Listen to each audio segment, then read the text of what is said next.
The Morgan case led to a frenzy of anti-lodge sentiment in the eastern states and resulted in the formation of an anti-Masonic party. The dissolution of a number of existing Masonic lodges, the renunciation of oaths by many prominent Masons, and the public denouncements of Freemasonry by a number of national statesmen, including Daniel Webster, John Quincy Adams, Henry Clay, Thaddeus Stevens, and Thurlow Weed. As the years passed, however, there was less interest in the movement, and the anti-Masonic party went out of existence. The reformers, who had been active in the anti-Masonic crusade, began to direct their attention to the slavery controversy and the approach of the Civil War. After the war, reformers turned to temperance and women's rights, as well as to renewed attacks upon secret lodges. The new anti-Masonic movement had its beginning in Illinois, and Illinois was the center of the crusade into the 20th century.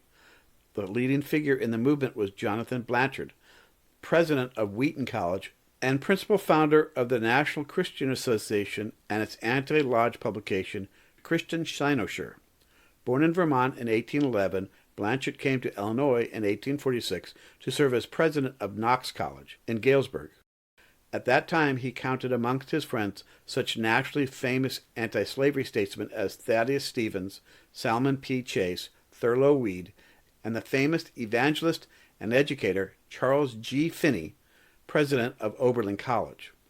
At Knox, Blanchard became involved in the anti-slavery movement, debating once with Stephen A. Douglas, and also in the bitter sectarian strife between Presbyterians and Congregationalists that marked the early years of both Knox and Illinois colleges.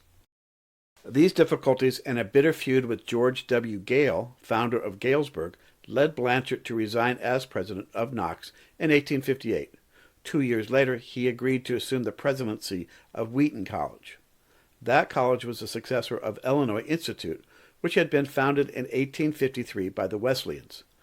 When the Wesleyans decided to close their school, they agreed to turn it over to the Congregationalists on condition that the school continue to work against secret societies.